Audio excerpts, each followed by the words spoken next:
البلاغ المبين. Nakausap mo na si Sheikh Abul Kalam. Nabanggit mo na yung shahada? Oh, tapos na po. Alhamdulillah. So, taga Bukaria? Ano po? Taga Bukaria ka? Taga Mindanao ako.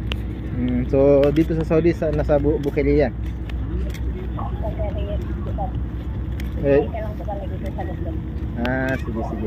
So, alhamdulillah, kasi Muslim ka na, alhamdulillah. At pasensya po kasi wala po tayo dyan sa Jaliyata, kasi nandito kami sa Dammam. Alhamdulillah, nakapag-Muslim ka na. So, explain ko muna sa iyo yung una yung Islam. Okay, narinig mo ba ako? Oo, nakikinig po. Sige, sige. Una po, sa dapat na malaman mo na ang Islam, ang haligi ng Islam ay ang una-una po ay ang pagsaksi o pagsumpa na walang dapat na sambahin maliban kay Allah. Okay po?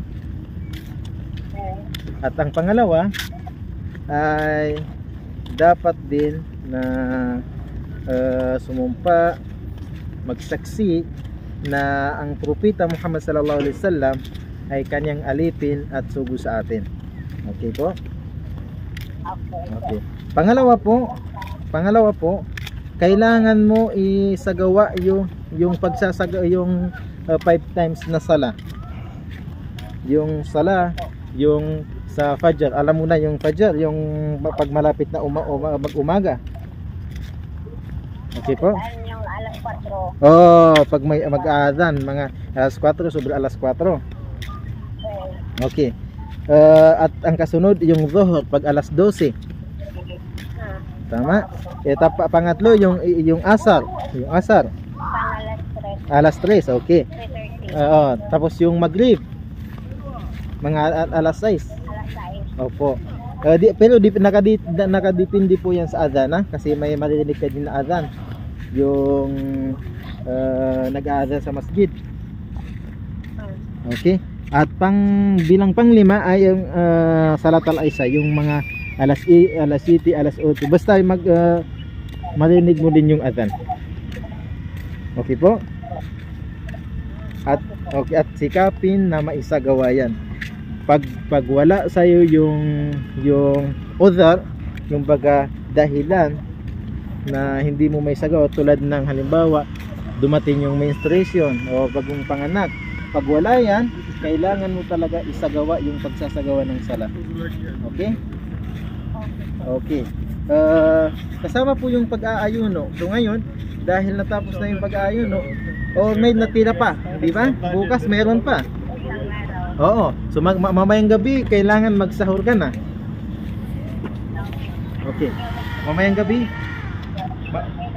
gabi dapat magsahur ka na. Okay. Magsasagawa ng pagpapasting, ha?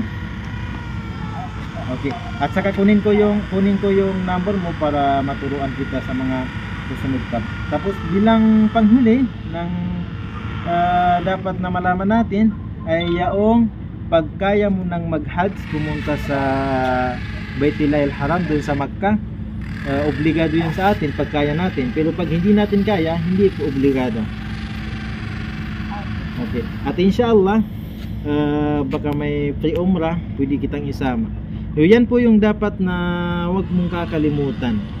Yung inshallah, yung kailangan kasama pa doon ang maniwala na si Allah ay isa, paniwalaan ang Quran, paniwalaan ang kabilang buhay, paniwalaan ang mga propeta, kasulatan, yung kasulatan, yung Quran. Dapat yan paniwalaan natin inshallah, kasi yung oras natin kaunti. Inshallah, kunin ko yung number mo, ipasend mo dyan kay Sheikh Abul Kalam, ha? Okay ka, para yung iba may explain ko sa'yo. Okay? So muling-muli po, mashallah, mubarak sa pag-Islam. Sana po ay patatagin ka ng Allah subhanahu wa ta'ala sa pananampalatayang Islam. Pakilala ka. Sige. So kunin ko yung number mo ha, paki-send kay Sheikh Abul Kalam. Okay, salamat. Assalamualaikum warahmatullahi wabarakatuh.